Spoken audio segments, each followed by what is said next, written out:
बजेटची तारीख जशी जवळ आली ना मित्रांनो, तुमच्यापैकी कोणी शेतकरी असेल ना, तर तुम्हाला माहिती असेल यार, सुगीचे दिवस आले ना, शेतकऱ्याची कशी लगबग स्टार्ट होते. सेम पद्धतीची लगबग आता मार्केटमध्ये पाहायला भेटते. ह्या स्टॉकमध्ये इन्व्हेस्ट करू का, त्या स्टॉकमध्ये इन्व्हेस्ट करू, रेल्वेमध्ये पैसा येईल का, बँकेसाठी चांगलं होईल का, कोण बोलतंय टॅक्स कमी होईल, एफ-आयज परत येतील. सर्व काही स्पेक्युलेशन आहे मित्रांनो. जे काही व्हायचे ना ते अगोदर आपल्याला डेटामध्ये कळेल. 25,400चा आपला वीकली सपोर्ट अजून तरी होल्ड आहे आणि जोपर्यंत 25,400चा होल्ड आहे ना तोपर्यंत वीकली आपण म्हणू शकतो यार काहीतरी चांगलं आहे मार्केटमध्ये.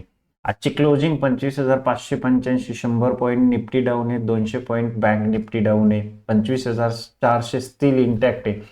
पण एक महत्वाची लेवलवरती लक्ष ठेवायचं इनकमिंग डेज 26,000. 26,000च्या वरती जोपर्यंत निफ्टी जात नाही ना तोपर्यंत आय कॅनॉट एक्सपेक्ट की मार्केटमध्ये मेजर अपसाईड येईल. आता अहेड ऑफ बजेट क्लायंटच्या बुलिश पोझिशन्स बिल्डअप व्हायला स्टार्ट झाल्यात ॲज युज्युअल आणि ह्या गोष्टीचा फायदा मात्र एफ-आयज घेत आहेत हे आपल्याला डेरिव्हेटिव्ह डेटामध्ये. मी तुम्हाला बिलकुल माझं मत बिलकुलही सांगत नाही. जे डेटा सांगेल तुमच्यासमोर रीड करून ॲज अ पोस्टमन सांगेल. तुम्हाला फॉलो करायचं न करायचं तुमची मर्जी मित्रांनो.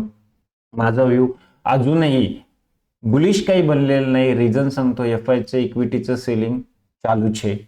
आज पण 3200 करोडचं कॅशमध्ये सेल केलंय. त्याच्यानंतर ऑप्शन चेनमध्ये एक पॉझिटिव्ह सिग्नल मात्र थोडासा भेटतोय की एक आपल्याला पॉझिटिव्ह सेंटिमेंट मार्केटमध्ये पुढच्या 1-2 दिवसामध्ये पाहायला भेटेल. अर्थात डेटा म्हणजे जर तुम्ही ऑप्शन चेनला क्लोजली मॉनिटर करताय, तुम्ही जर ओपन इंटरेस्ट आणि प्राइसचं कोरिलेशन माहिती आहे, तर दिसायला मात्र ऑप्शन चेन मला बेरिश दिसते. पुट साईडला शॉर्ट कव्हरिंग दिसते, दॅट्स अ बेरिश साईन. पण implied volatility is telling me की मार्केटमध्ये एक रिकव्हरी पॉसिबल आहे. रिकव्हरी कुठपर्यंत येण्याच्या पॉसिबिलिटी आहेत? रिकव्हरी येण्याच्या पॉसिबिलिटी आहेत मित्रांनो 26,000पर्यंत.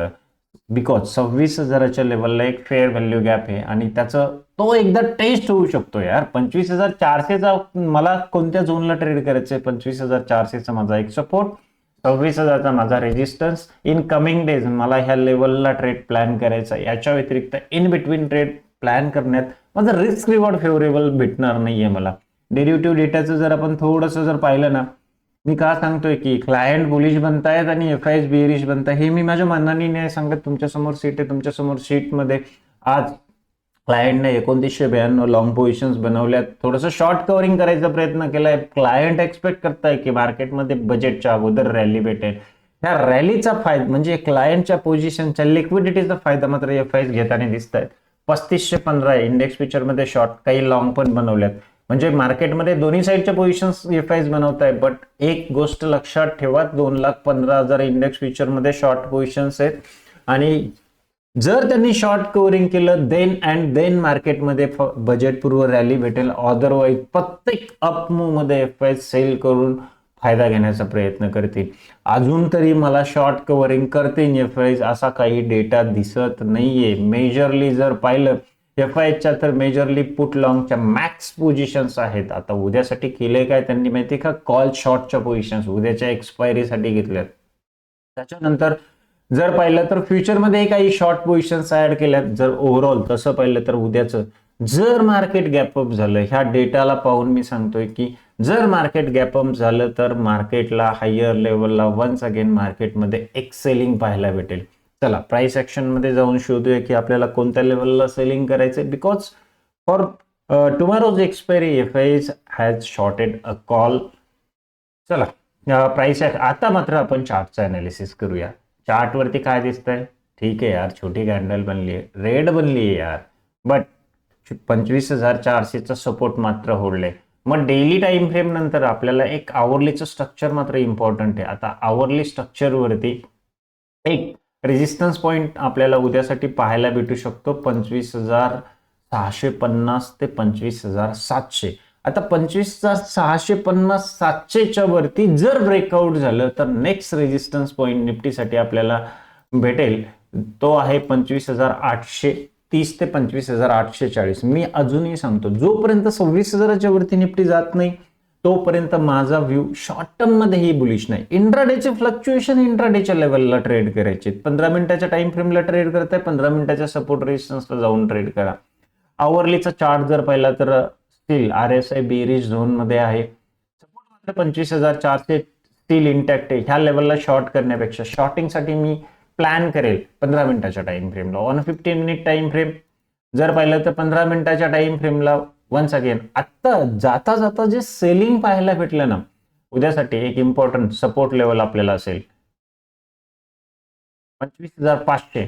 आणि वन्स अगेन रेजिस्टन्स पॉईंट जर पाहिला तर जसं मी आता मार्क केलाय 25,650 ते 700 एक रेजिस्टन्स पॉईंट असेल.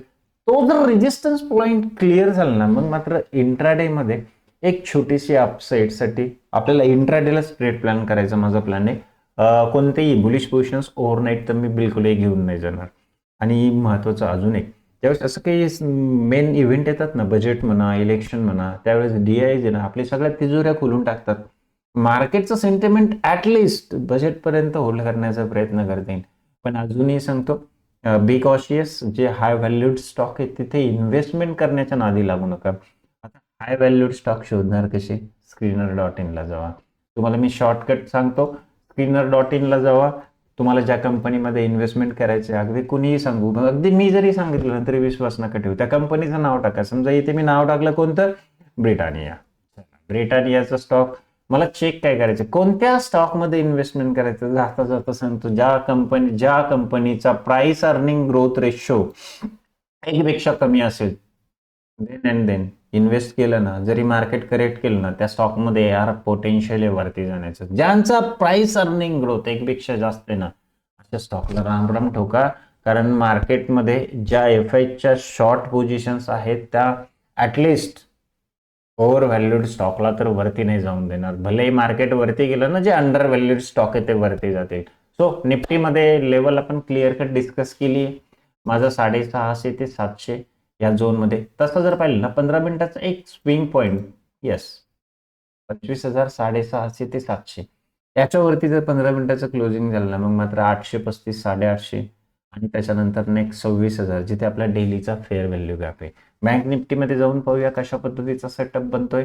बँक निफ्टीमध्ये एक डेली टाइम फ्रेमला पाहिलं ना स्ट्रक्चर थोडंसं चांगलं दिसतंय यार निफ्टीपेक्षा. निफ्टीचं थोडंसं वीक झालंय असं दिसतंय. एक ब्रॉडर रेंज जर पाहिलं ना 58,750 ते 700 एक डेलीचा सपोर्ट झोन, वरती 60,000 450चा डेलीचा resistance zone. In between bank Nifty झुला खेळतंय. आवरली टाइम फ्रेमला जाऊन पाहूया उद्याचं इंट्राडे सेटअप कुठे बनतोय, आपण तो प्लॅन करूया. आवरली टाइम फ्रेमला एक मी याला काय बोलेल माहिती का, this is a complex pull back. उद्यासाठी इम्पॉर्टंट एक लेवलवरती लक्ष ठेवायचं आहे. आजचा जो हाय बनलाय 60,250, त्याच्यानंतर एक सपोर्ट 59,600 या झोनला मला ट्रेड करायचे. 15 मिनिटाच्या टाइम फ्रेमला ह्या झोनला ट्रेड करण्यासाठी एक सिंपल प्लॅन असेल की 15 मिनिटामध्ये 59,600ला जरी आलं ना तरी ऍटलिस्ट मला एका ट्रेंड लाईनच्या वरतीच एक लॉंग पोझिशन्स करायची. स्टील या ट्रेंड लाईनच्या जोपर्यंत खाली आहे तोपर्यंत मला कोणतीही बुलिश पोझिशन्स घ्यायची नाही. आणि 59,600च्या खाली जर बँक निफ्टी ट्रेड करायला लागलं तर नेक्स्ट टार्गेट आपल्याला जवळपास 59,300 म्हणजे 200-300 पॉईंटची मूव आपल्याला भेटेल.